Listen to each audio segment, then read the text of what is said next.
तेलंगाना की राज्यपाल डॉक्टर तमिलसाई सौंदरराजन जी, केंद्रीय मंत्रिपरिषद के मेरे सहयोगी नरेंद्र सिंह जी तोमर, श्री जी कृष्ण रेड्डी जी, इक्रिसेट की डायरेक्टर जनरल और ऑनलाइन माध्यम से देश विदेश से खासकर अफ्रीकी देशों से जुड़े महानुभाव, यहां उपस्थित देवियों और सज्जनों, आज वसंत पंचमी का पावन पर्व है। आज हम ज्ञान की देवी मां सरस्वती की पूजा करते हैं। आप सभी जिस क्षेत्र में हैं, उसका आधार ज्ञान, विज्ञान, इनोवेशन, इन्वेंशन ही है। और इसलिए वसंत पंचमी के दिन इस आयोजन का एक विशेष महत्व हो जाए। आप सभी को गोल्डन जुबिली सेलिब्रेशन की बहुत बहुत बधाई।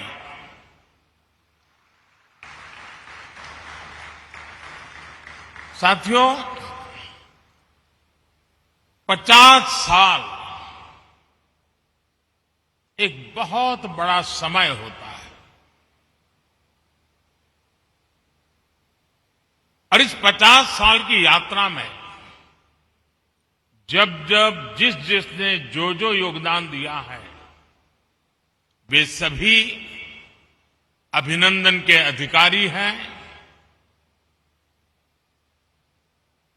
इस कार्य को आगे बढ़ाने के लिए जिन जिन लोगों ने प्रयास किया है, मैं उनका भी आज अभिनंदन करता हूं। ये भी अद्भुत संयोग है कि आज जब भारत अपनी आजादी के 75 वर्ष का पर्व मना रहा है, तो आपकी संस्था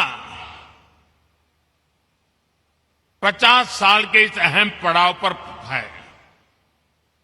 जब भारत ने आजादी के 100 वर्ष मनाएगा, तो आप 75 वर्ष में होंगे। जैसे भारत ने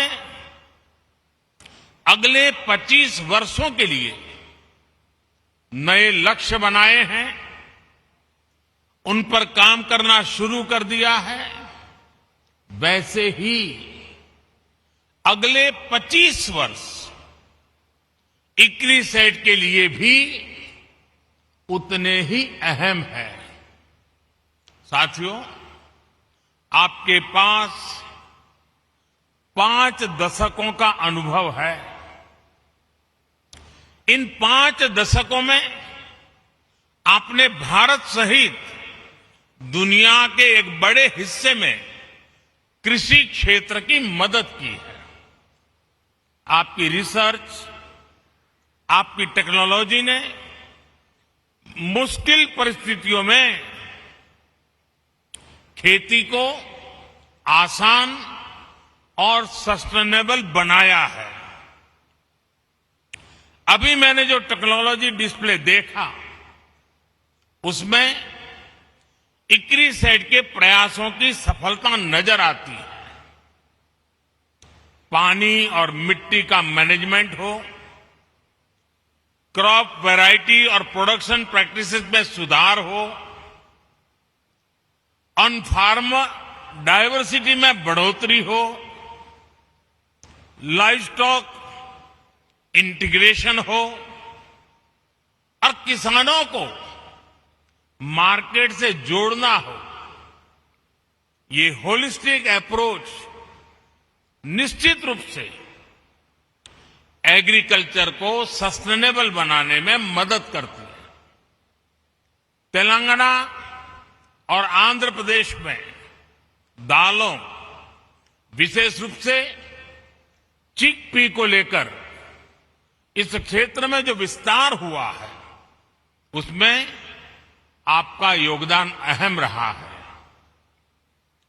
किसानों के साथ इक्रिसेट की यही कोलैबोरेटिव अप्रोच खेती को और सशक्त करेगी, समृद्ध करेगी।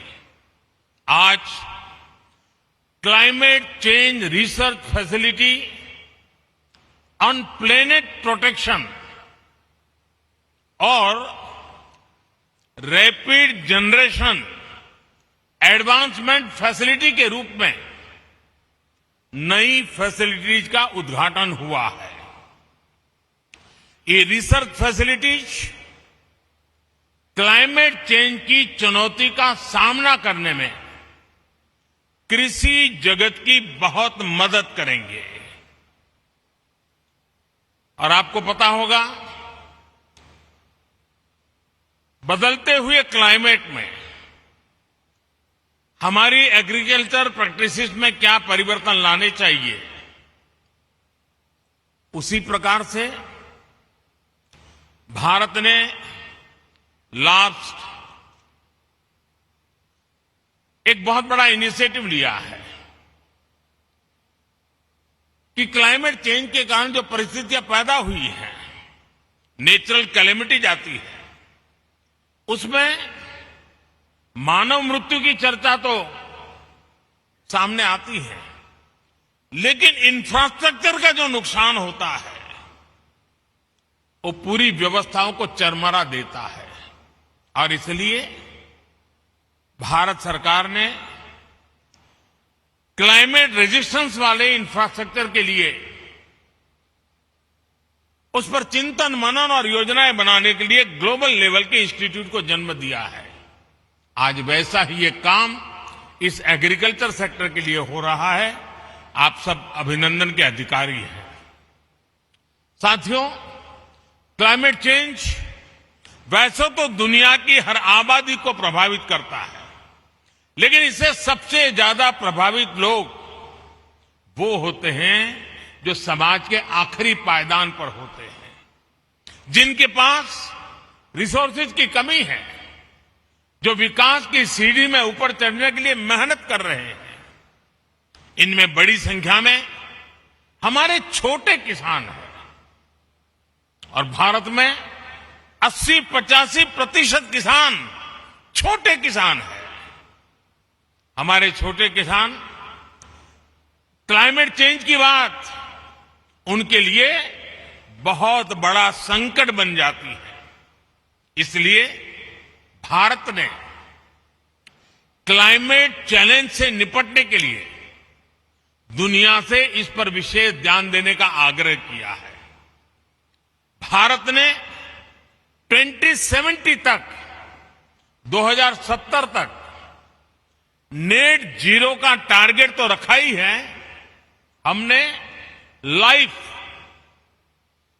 मिशन, लाइफस्टाइल फॉर एनवायरमेंट, इस लाइफ मिशन की जरूरत को भी हाईलाइट किया है। उसी प्रकार से प्रो प्लेनेट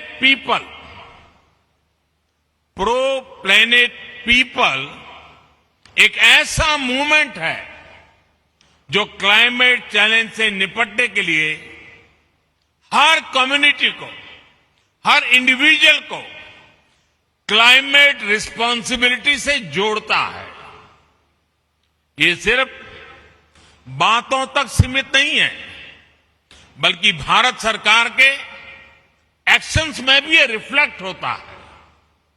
बीते सालों के प्रयासों को आगे बढ़ाते हुए इस साल के बजट में क्लाइमेट एक्शन को बहुत अधिक प्राथमिकता दी गई है। ये बजट हर स्तर पर, हर सेक्टर में ग्रीन फ्यूचर के भारत के कमिटमेंट्स को प्रोत्साहित करने वाला है। साथियों, क्लाइमेट और दूसरे फैक्टर्स के कारण भारत की एग्रीकल्चर के सामने जो चुनौतियां हैं उनसे निपटने में भारत के प्रयासों से आप सभी एक्सपर्ट, साइंटिस्ट, टेक्नीशियंस भली भांति परिचित हैं। आप में से ज्यादातर लोग ये भी जानते हैं कि भारत में 15 एग्रो क्लाइमेट जोन्स हैं। हमारे यहां वसंत, ग्रीष्म, वर्षा, शरद, हेमंत और शिशिर, ये 6 ऋतुएं भी होती हैं। यानी हमारे पास एग्रीकल्चर से जुड़ा बहुत विविधता भरा और बहुत प्राचीन अनुभव है। इस अनुभव का लाभ विश्व के अन्य देशों को भी मिले, इसके लिए इक्रिसेट जैसी संस्थाओं को भी अपने प्रयास बढ़ाने होंगे। आज हम देश के करीब 170 डिस्ट्रिक्ट्स में ड्राउट प्रूफिंग के समाधान दे रहे हैं। क्लाइमेट चैलेंज से अपने किसानों को बचाने के लिए हमारा फोकस बैक टू बेसिक और मार्च टू फ्यूचर दोनों के फ्यूजन पर है। हमारा फोकस देश के उन 80% से अधिक छोटे किसानों पर है जिनको हमारी सबसे अधिक जरूरत है। इस बजट में भी आपने नोट किया होगा कि नेचुरल फार्मिंग और डिजिटल एग्रीकल्चर पर अभूतपूर्व बल दिया गया है। एक तरफ हम मिलेट्स, मोटे अनाज का दायरा बढ़ाने पर फोकस कर रहे हैं, केमिकल फ्री खेती पर बल दे रहे हैं, तो वहीं दूसरी तरफ सोलर पंप से लेकर किसान ड्रोन्स तक की खेती में आधुनिक टेक्नोलॉजी को प्रोत्साहित कर रहे हैं। आजादी के अमृतकाल यानी आने वाले 25 वर्ष के लिए एग्रीकल्चर ग्रोथ के लिए हमारे विजन का ये बहुत अहम हिस्सा है। साथियों, बदलते हुए भारत का एक महत्वपूर्ण पक्ष है डिजिटल एग्रीकल्चर। यह हमारा फ्यूचर है और इसमें भारत के टैलेंटेड युवा बहुत बेहतरीन काम कर सकते हैं। डिजिटल टेक्नोलॉजी से कैसे हम किसान को एम्पावर कर सकते हैं, इसके लिए भारत में प्रयास निरंतर बढ़ रहे हैं।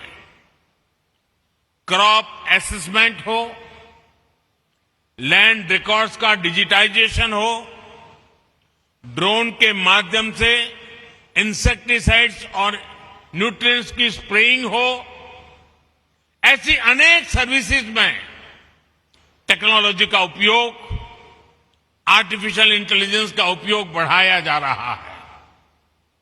किसानों को सस्ती और हाई टेक सर्विस देने के लिए एग्रीकल्चर रिसर्च से जुड़े इकोसिस्टम्स और प्राइवेट एग्रीटेक प्लेयर्स के साथ मिलकर के काम हो रहा है। सिंचाई के अभाव वाले इलाकों में किसानों को बेहतर बीज, ज्यादा पैदावार, पानी के मैनेजमेंट को लेकर आईसीएआर और इक्रिसेट की पार्टनरशिप सफल रही है। इस सक्सेस को डिजिटल एग्रीकल्चर में भी विस्तार दिया जा सकता है। साथियों, आजादी के अमृत काल में हम हायर एग्रीकल्चर ग्रोथ पर फोकस के साथ ही इंक्लूसिव ग्रोथ को भी प्राथमिकता दे रहे हैं। आप सब जानते हैं कि कृषि के क्षेत्र में महिलाओं का योगदान बहुत अहम है। उन्हें सब प्रकार की मदद देने के लिए स्वयं सहायता समूहों के माध्यम से भी प्रयास किया जा रहा है। खेती में देश की एक बहुत बड़ी आबादी को गरीबी से बाहर निकालकर बेहतर लाइफस्टाइल की तरफ ले जाने का पोटेंशियल है। ये अमृतकाल कठिन भौगोलिक परिस्थितियों में खेती करने वाले किसानों को कठिनाइयों से बाहर निकालने के नए माध्यम भी मुहैया कराएगा। हमने देखा है सिंचाई के अभाव में देश का एक बहुत बड़ा हिस्सा ग्रीन रिवॉल्यूशन का हिस्सा नहीं बन पाया था। अब हम दोहरी रणनीति पर काम कर रहे हैं। एक तरफ हम वाटर कंजर्वेशन के माध्यम से नदियों को जोड़कर एक बड़े क्षेत्र को इरिगेशन के दायरे में ला रहे हैं। और अभी जब मैं प्रारंभ में यहां के सारे अचीवमेंट्स को देख रहा था तो उसमें बुंदेलखंड में किस प्रकार से पानी के प्रबंधन को और पर ड्रॉप मोर क्रॉप के मिशन को सफल करने के लिए कैसे सफलता पाई है उसका विस्तार से वर्णन मेरे सामने साइंटिस्ट कर रहे थे। वहीं दूसरी तरफ हम कम सिंचित क्षेत्रों में वाटर यूज एफिशिएंसी बढ़ाने के लिए माइक्रो इरिगेशन पर जोर दे रहे हैं। जिन फसलों को पानी की जरूरत कम होती है और जो पानी की कमी से प्रभावित नहीं होती, उन्हें भी आधुनिक वैरायटी के विकास से प्रोत्साहन दिया जा रहा है। खाने के तेल में आत्मनिर्भरता के लिए जो नेशनल मिशन हमने शुरू किया है वो भी हमारी नई अप्रोच को दिखाता है। आने वाले 5 सालों में हमारा लक्ष्य पाम ऑयल एरिया में 6.5 लाख हेक्टेयर की वृद्धि करने का है। इसके लिए भारत सरकार किसानों को हर स्तर पर मदद दे रहा है। तेलंगाना और आंध्र प्रदेश के किसानों के लिए भी ये मिशन बहुत लाभकारी होगा। मुझे बताया गया है कि तेलंगाना के किसानों ने पाम ऑयल की प्लांटेशन से जुड़े बड़े लक्ष्य रखे हैं। उनको सपोर्ट करने के लिए केंद्र सरकार हर संभव सहायता देगी। साथियों, पिछले कुछ वर्षों में भारत में पोस्ट हार्वेस्ट इंफ्रास्ट्रक्चर को भी मजबूत किया गया है। हाल के वर्षों में 35 मिलियन टन की कोल्ड चेन स्टोरेज कैपेसिटी तैयार की गई है। सरकार ने जो 1 लाख करोड़ रुपए का एग्रीकल्चर इंफ्रास्ट्रक्चर फंड बनाया है, उसकी वजह से भी पोस्ट हार्वेस्ट इंफ्रास्ट्रक्चर का तेजी से विकास हुआ है। आज भारत में हम एफपीओस और एग्रीकल्चर वैल्यू चेन के निर्माण पर भी बहुत फोकस कर रहे हैं। देश के छोटे किसानों को हजारों एफपीओस में संगठित करके हम उन्हें एक जागरूक और बड़ी मार्केट फोर्स बनाना चाहते हैं। साथियों, भारत के सेमी एरिड क्षेत्रों में काम करने का इक्रिसेट के पास एक रिच एक्सपीरियंस है। इसलिए सेमी एरिड क्षेत्रों के लिए हमें मिलकर किसानों को जोड़कर सस्टेनेबल और डाइवर्सिफाइड प्रोडक्शन सिस्टम का निर्माण करना होगा। अपने अनुभवों को ईस्ट और साउथ अफ्रीका के देशों के साथ शेयर करने के लिए एक्सचेंज प्रोग्राम भी शुरू किया जा सकता है। हमारा लक्ष्य सिर्फ अनाज का प्रोडक्शन बढ़ाना ही नहीं है। आज भारत के पास सरप्लस फूड ग्रेन है, जिसके दम पर हम दुनिया का इतना बड़ा फूड सिक्योरिटी प्रोग्राम चला रहे हैं। अब हम फूड सिक्योरिटी के साथ साथ न्यूट्रिशन सिक्योरिटी पर फोकस कर रहे हैं। इसी विजन के साथ बीते 7 सालों में हमने अनेक बायो फोर्टिफाइड वेराइटीज का विकास किया है। अब अपनी खेती को डाइवर्सिफाइड करने के लिए अपने सूखा प्रभावित क्षेत्रों में अधिक उत्पादन के लिए बीमारियों और कीटों से अधिक सुरक्षा देने वाली रिजिलिएंट वैरायटीज पर हमें ज्यादा से ज्यादा काम करना है। साथियों, इक्रिसेट, आईसीएआर और एग्रीकल्चर यूनिवर्सिटी के साथ मिलकर एक और इनिशिएटिव पर काम कर सकता है। एक क्षेत्र है बायोफ्यूल का। आप तो स्वीट सोरगम उस पर काम करते रहे हैं। आप ऐसे बीज तैयार कर सकते हैं जिससे सूखा प्रभावित किसान या कम जमीन वाले किसान अधिक बायोफ्यूल देने वाली फसलें उगा सके। बीजों की प्रभावी डिलीवरी कैसे हो,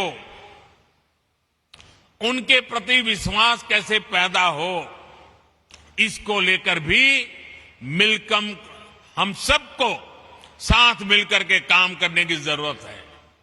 साथियों, मेरा विश्वास है कि आप जैसे इनोवेटिव माइंड्स की मदद से, पीपल्स पार्टिसिपेशन से और सोसाइटी के कमिटमेंट से हम एग्रीकल्चर से जुड़ी तमाम चुनौतियों पर विजय प्राप्त कर पाएंगे। भारत और दुनिया के किसानों का जीवन बेहतर बनाने में आप ज्यादा समर्थ हो, बेहतर से बेहतर टेक्नोलॉजिकल सॉल्यूशन देते रहें। इसी कामना के साथ एक बार फिर इक्रिसेट को इस महत्वपूर्ण पड़ाव पर उनके भव्य भूतकाल का अभिनंदन करते हुए, उज्जवल भविष्य की कामना करते हुए, देश के किसानों की आन बान शान के रूप में आपका ये पुरुषार्थ काम आए, इसीलिए मेरी बहुत बहुत शुभकामनाएं, बहुत बहुत बधाई। धन्यवाद।